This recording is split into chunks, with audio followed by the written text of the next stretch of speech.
USC and UCLA are worth $100 million as part of the Big Ten. And again, that's a number that includes a lot and down of what do you call it? What is projected. If they were independent, they might get half of that, maybe, in reference to what Notre Dame's value might be for a network like NBC, if it's 75 or 52 or 49 or 64. I don't know. I don't think so. Not even USC would be $50 million if they had their own TV deal. Notre Dame hasn't won a national title. You can say all that. They still bring in, on average, some of the biggest ratings. And someone in the chat room said the only reason some people watch them is because they want to see them lose. Why do you think the Cowboys ratings are so high? Because as many fans as they have, and there are hundreds of millions of apparently, there are also so many that want to watch Dallas. So if they lose, they can enjoy their day, almost like that's become their favorite team is Cowboys losing. Why did Muhammad Ali have such popularity?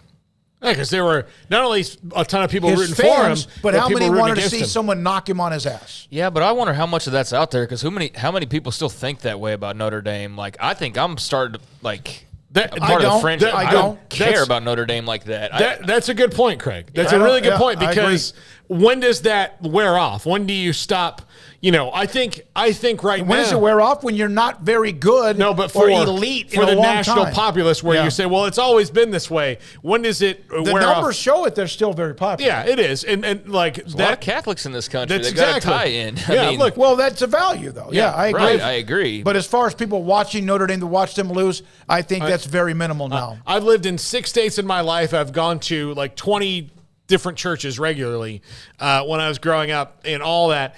I never once had a priest that liked football. Now, I had some from other countries. You know, when I was in Florida, we had a couple from Poland and from Haiti. They were not American football fans. But our pastor, Father Anglem, would make his schedule around Notre Dame football. I know right here, the late, wonderful man, Monsignor Mark Deering, who died a few years ago, was great, did a lot of wonderful things for a lot of people here in Waco, was such a huge Notre Dame fan that when Tim Brown got inducted into the Texas Sports Hall of Fame, people pay for him to be the guy who walked up Tim at the thing. So most of your, so you're going to get that propaganda through your parish, most places in America.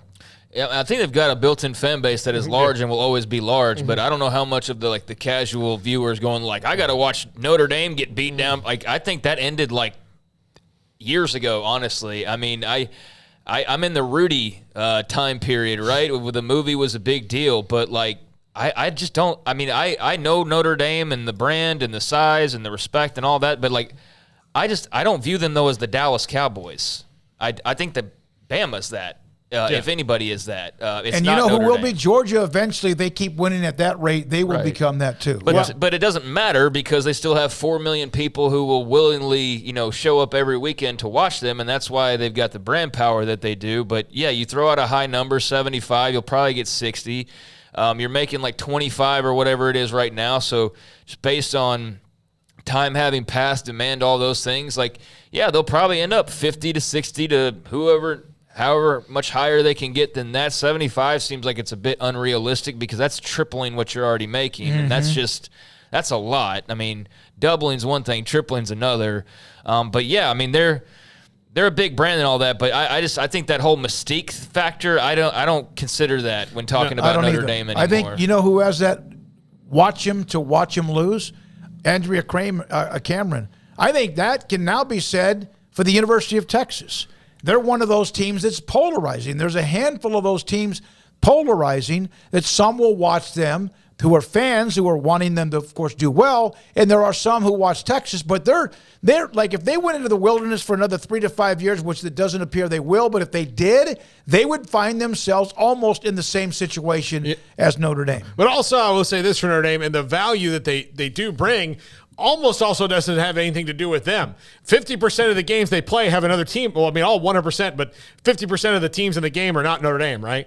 So they're playing a game against another team. Notre Dame usually has a really good schedule. There are some years, and look, I will tell you, looking at this year's schedule, there are several games on this schedule normally in in a classic Notre Dame year that fans would be like, man, that's just kind of boring game. Yeah. You know, they play Tennessee State. Like, that's there. But they play Navy in Dublin. They play at NC State, which that's kind of one of those middle-of-the-pack games. Yeah. But they do have 4 games, counting the Navy game because that's the week 0, that first week. So the Navy game, they play Ohio State, they play USC, and they play Clemson. So they have 4 games this year that are going to be in the running for the number 1 game of that weekend. So that's how many value. Teams in college football will have at least those 3 at who they are now on their schedule? Maybe 3 or 4 others. Yeah. So they're in a unique group where those games that they're going to play, and one of them, especially with Caleb Williams, is USC. So that Notre Dame on October 14th, that game in South Bend for NBC is going to be an absolute winner. Yeah, and it's always been a pretty big game. And it'll make up for the Tennessee State game that they have to air. Then again, USC and Notre Dame have both been kind of flailing a little bit. But they both should be pretty good right now. It doesn't matter in college football, really. It really doesn't. It matters for the brands that aren't, like, tried and true. But college football's everything they do is built around the same 20 teams. Yeah. It's and to their benefit and to their wants and now it's whittling down to where those teams are basically all within 2 conferences, and there's the standalones like a Notre Dame, and then there's some that aren't quite there yet but could be on their way in a few years, and that's the big puzzle everyone's trying to figure out is down the line, what does that look like with the ACC and now Notre Dame with the TV contract coming up. But I think it'll be very interesting to see them make their move. They want 75, and yet the Big Ten's talking about how they're going to be doling out like 80 to 100 million. So could they dole out 100 million on a regular basis if Notre Dame got brought into the picture?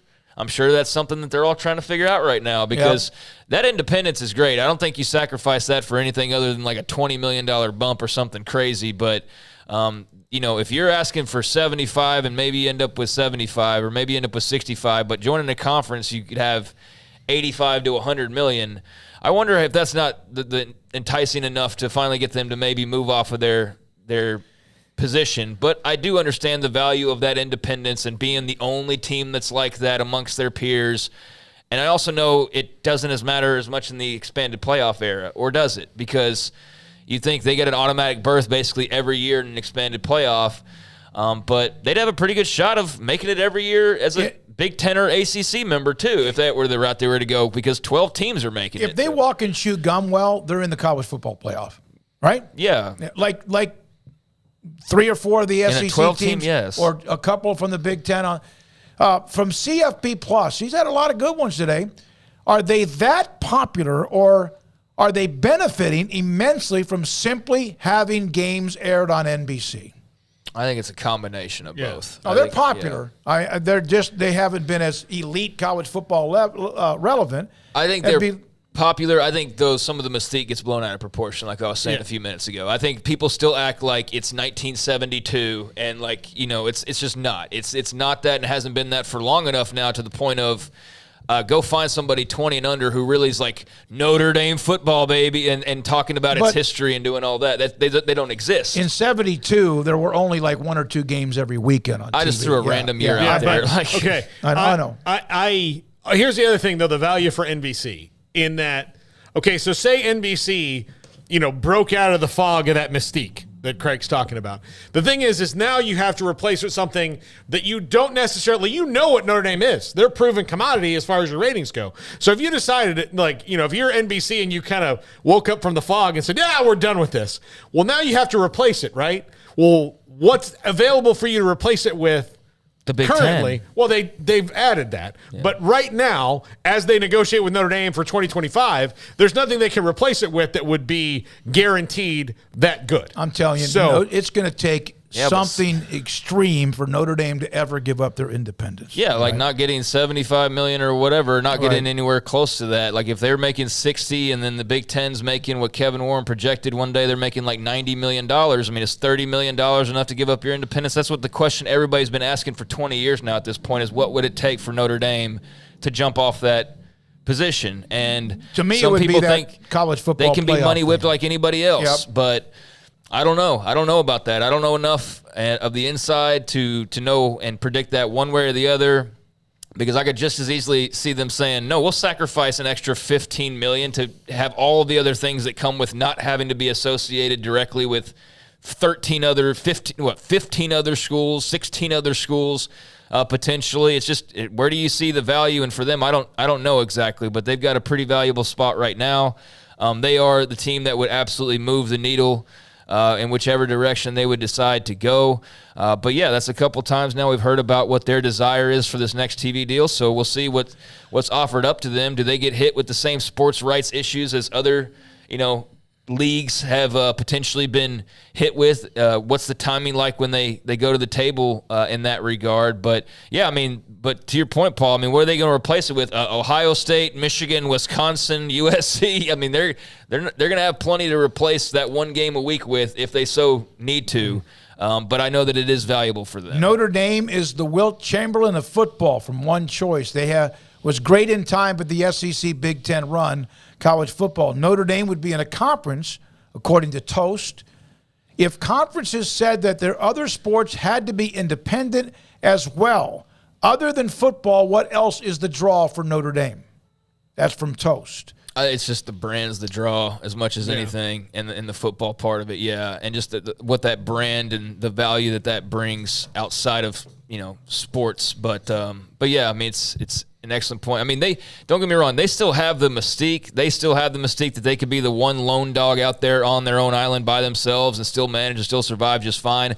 I just say that the mystique of this is Notre Dame, and this is the best you've ever seen, and the best there ever was, and the best those days are long gone, and most people under 40 probably don't even really relate to that in any way, shape, or form, and certainly under 30, they don't relate to it in any way, shape, or form. Just like they don't relate to Nebraska. Right. Let's not forget about, here's the other golden part of their deal, is that they can go and get whatever they're going to get from NBC, and then they're still playing 6 or 7 ACC games a year, and while not being a football member of that conference, are still getting paid for football games by the ACC.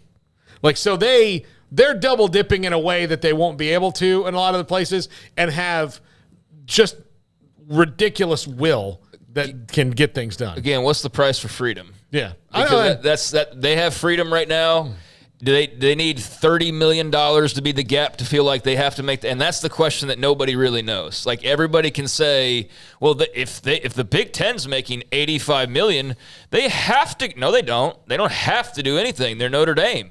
That part of the brand and that part of the mystique is not changing. But what does that look like? And that's why their projected want is of interest, because it is a high number, much higher than they're making now.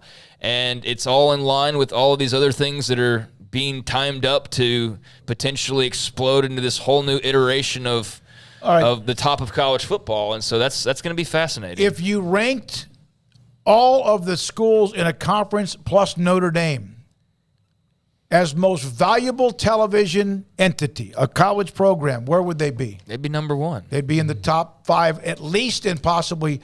One of the other notes about it, I looked back to this Notre Dame, and then we got to get to David Hellman. Since Lou Holtz and that national championship team, and he coached another 7-8 years after that at Notre Dame. Bob Davie, 5 years. George O'Leary didn't even coach a game. It was a resume issue. Mm-hmm. Tyrone Willingham, 3. Kent Baer was the interim for a game. Charlie Weiss, 5. Brian Kelly was there for 12, so they had a long tenure with him, and then, of course, he ended up now at LSU. So they went through 6 coaches, 3 full-time coaches, right after Holtz left over a span of about 15 years. And that's the same thing when you look at other teams that used to be good, had consistency, durability, stability, and whatever continuity, and that's what seems to happen. All right, when we come back.